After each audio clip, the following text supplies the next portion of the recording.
हरिदास के पास भले ही अपने खाने को कुछ न हो, लेकिन वह दूसरों की मदद करने में कभी पीछे नहीं हटता।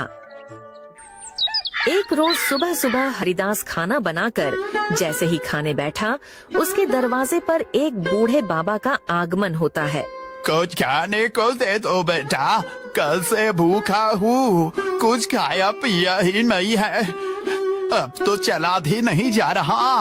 अरे काका अंदर आइए, आप मेरे साथ बैठ के खाना खा लीजिए। अरे इतने खाने से मेरा पेट नहीं भरने वाला। कोई बात नहीं, मैं आगे मांग कर खा लूंगा। तुम खाना खाने बैठे हो तो खा लो। अच्छा काका, ये सारा खाना आप ही खा लीजिए, मैं भूखा रह लूंगा क्योंकि रात में मैंने खाना खाया था। इतना कहकर हरिदास अपनी थाली उस बाबा की तरफ बढ़ा देता है। बाबा भी खाना देखकर जल्दी जल्दी से खाना खाने लगता है और खाना खाने के बाद बाबा हरिदास को ढेर सारा आशीर्वाद देते हुए कहता है, भगवान तुम्हें हमेशा खुश रखे बेटा। तुमने अपने हिस्से का खाना मुझे खिलाया है। आजकल ऐसे दानवीर लोग मिलते ही कहाँ हैं। तुम्हारा भला हो। इतना कहकर बाबा वहाँ से चले जाते हैं। लेकिन हरिदास को भी भूख लगी थी। अब वो रसोई में जाकर रसोई में रखे डिब्बों को देखने लगता है, जिसमें अन्न का एक भी दाना नहीं था। चलो कोई काम देखता हूँ, कहीं से खाने पीने का बंदोबस्त तो हो जाएगा। बस उस बेचारे का पेट भर गया, मुझे बहुत सुकून मिल रहा है। अब हरिदास यह सोचकर घर से निकलता है, तभी उसे देखकर गांव का रामलाल अपनी पत्नी से कहता है, अरे कब से यह अनाज की बोरियां मैं अकेले ही उठा रहा हूँ। अभी हरिदास को बुलाता हूँ, तुम देखना वह कैसे मेरी मदद करेगा। उसे तो वैसे भी लोगों की मदद करने का भूत सवार है। खुद भले ही जेब में फूटी कौड़ी ना हो, लेकिन बड़ा दानवीर बनता फिरता है यह भी।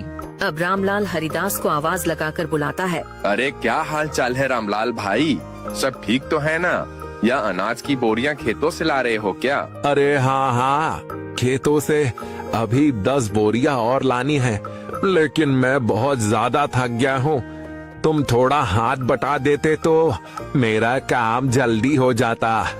अरे क्यों नहीं, चलो चलो, मैं आपके साथ मिलकर खेतों से आपके घर तक बोरियां पहुंचवा देता हूँ। बड़ा ही बेवकूफ है, और इससे बेवकूफ बनाना भी आसान है। चलो इसी बहाने मेरी मदद हो जाएगी और थोड़ा आराम भी मिल जाएगा। इतना कहकर रामलाल हरिदास से अब कई सारी बोरियां खेत से घर रखवाता है। लेकिन हरिदास तो भूखा था, उसे भूख भी बहुत तेज लग रही थी।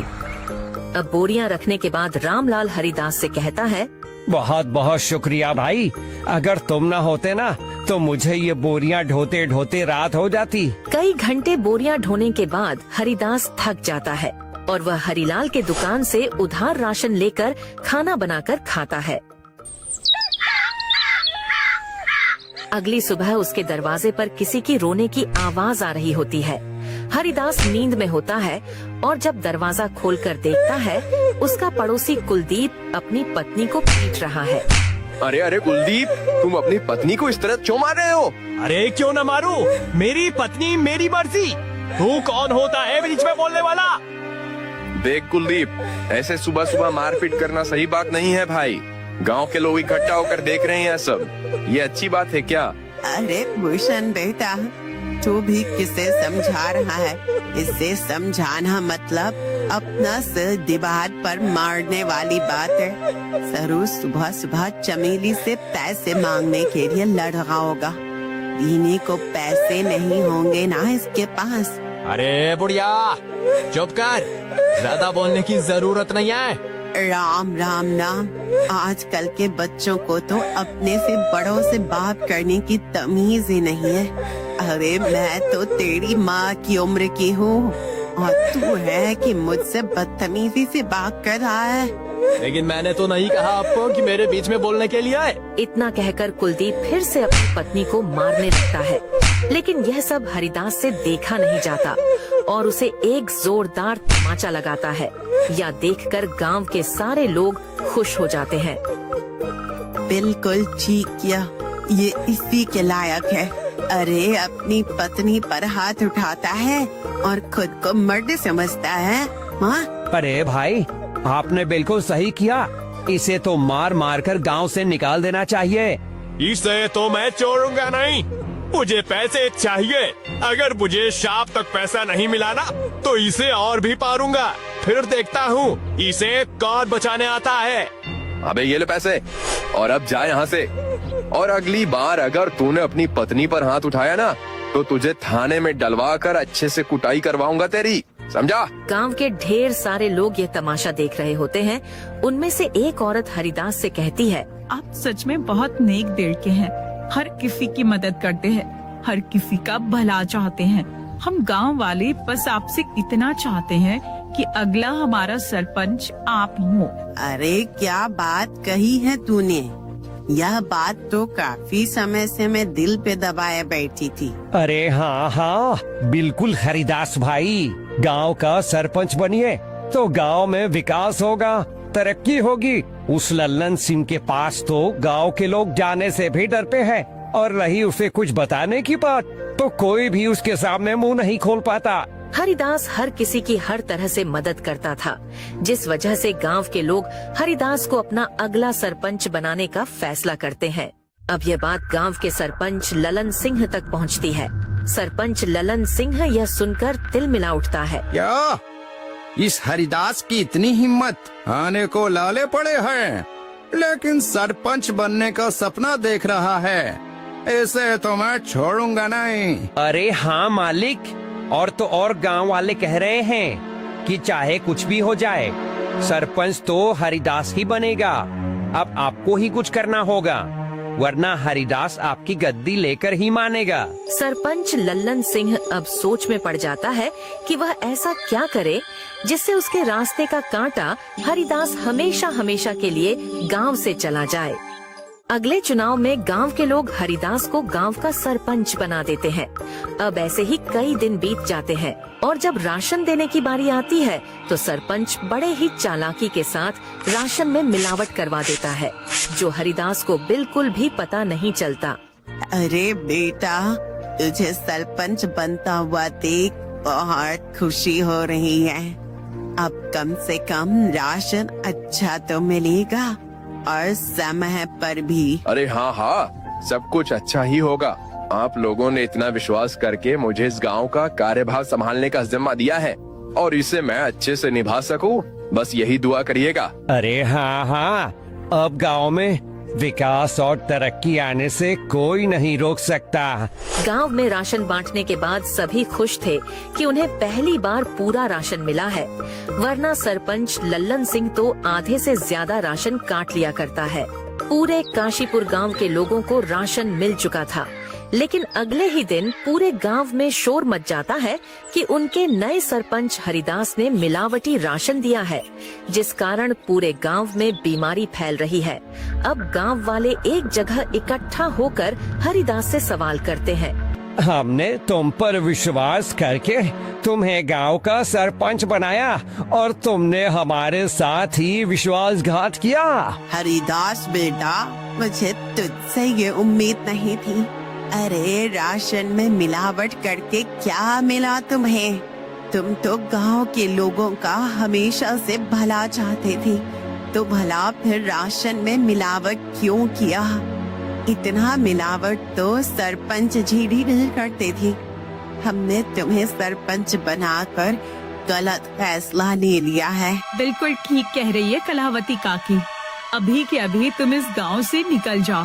तुम इस गांव में रहने के लायक ही नहीं हो। ये सारी बातें चल ही रही होती है कि तभी वहाँ सरपंच लल्लन सिंह आ जाता है। अरे हाँ हाँ, इसे अभी के अभी गांव से निकाल दिया जाए। इस पर विश्वास करके तो हमने बहुत बड़ी गलती कर दी है। अब हरिदास को गांव वाले गांव से निकाल देते हैं। सरपंच और उसका नौकर बहुत खुश थे, क्योंकि ये सब किया धरा तो उनका ही था। अब गांव से निकलने के बाद हरिदास काफी दूर आ जाता है और वह थक कर एक पेड़ के नीचे बैठकर गांव वालों के बारे में सोचने लगता है। जिन गांव वालों का मैंने इतना साथ दिया, खुद से पहले उनके बारे में सोचा, आज उसी गांव ने मुझे निकाल दिया। अरे राशन में मिलावट भला मैं क्यों करूंगा? और अगर मैंने गांव वालों के राशन में मिलावट नहीं की है तो फिर ये सब जरूर सरपंच का काम है। कोई बात नहीं, मेरे इतना कहने पर भी गांव वालों ने मेरा साथ नहीं दिया। मैं इसे कभी नहीं भूलूंगा। इधर सरपंच फिर से अपनी चाल चलता है और गांव वालों का विश्वास जीत लेता है। गांव वाले एक बार फिर से सरपंच लल्लन सिंह को अपना सरपंच मानने के लिए मजबूर होते हैं, क्योंकि उन्हें हरिदास भी धोखेबाज लगता है। ऐसे ही धीरे धीरे कई महीने बीत जाते हैं और हरिदास का कहीं अता पता नहीं चलता है। एक रोज सरपंच का नौकर जंगल के रास्ते से घर आ रहा होता है कि तभी वह दो आदमी को बातें करते हुए सुनता है जो हरिदास के बारे में बात कर रहे थे। अब वह नौकर घबराता हुआ घर पहुंचता है और सरपंच लल्लन सिंह से कहता है, मालिक मालिक, मैंने दो लोगों को आपस में बातचीत करते हुए सुना है। वो दोनों हरिदास के बारे में बात कर रहे थे। वो जंगल में जो झोपड़ी है ना, उसी में हरिदास ने आत्महत्या करी है और यह करीब एक सप्ताह पहले की बात है। इसका मतलब मेरे रास्ते का कांटा अब हमेशा हमेशा के लिए मेरे रास्ते से हट गया है।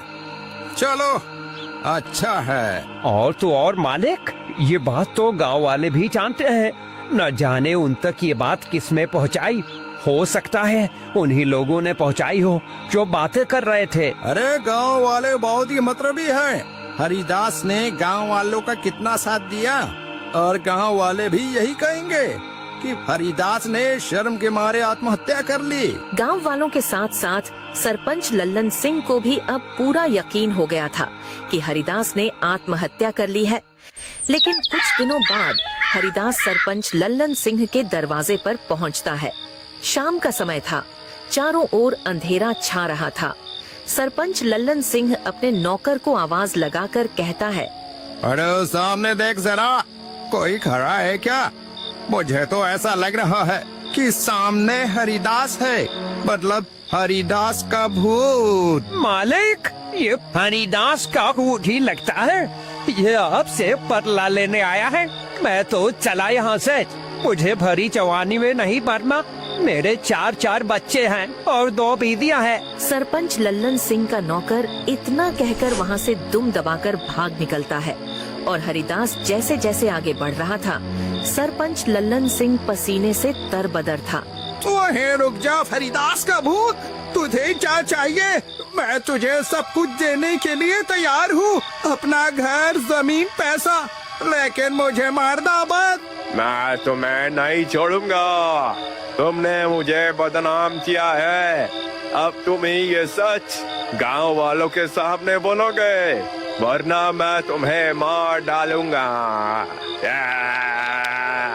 अरे हाँ, मैं गांव वालों के सामने सच कबूलने के लिए तैयार हूँ, लेकिन मुझे मारना मत। अब सरपंच रात के समय में ही गांव वालों को इकट्ठा करके सबके सामने सच को बोलता है कि उस दिन राशन में मिलावट उसने और उसके नौकर ने की थी, न कि हरिदास ने। आप लोग भले ही मुझे भूत समझ रहे हो, लेकिन मैंने अपने आत्महत्या की खबर झूठी फैलाई थी ताकि मैं चोर को पकड़ सकूं, और चोर आज सभी के सामने है। मैंने हमेशा लोगों का भला किया, लेकिन आप लोगों ने मुझे इस सरपंच की बात में आकर गांव से निकाल दिया। अब उसी वक्त गांव वाले सरपंच को गांव से निकालकर सरपंच की जगह भूषण को गांव का सरपंच बनाते हैं और भूषण से माफी मांगते हैं कि वह सरपंच की बातों में आ गए थे और उन्होंने बिना सोचे समझे उसे गांव से निकाल दिया था।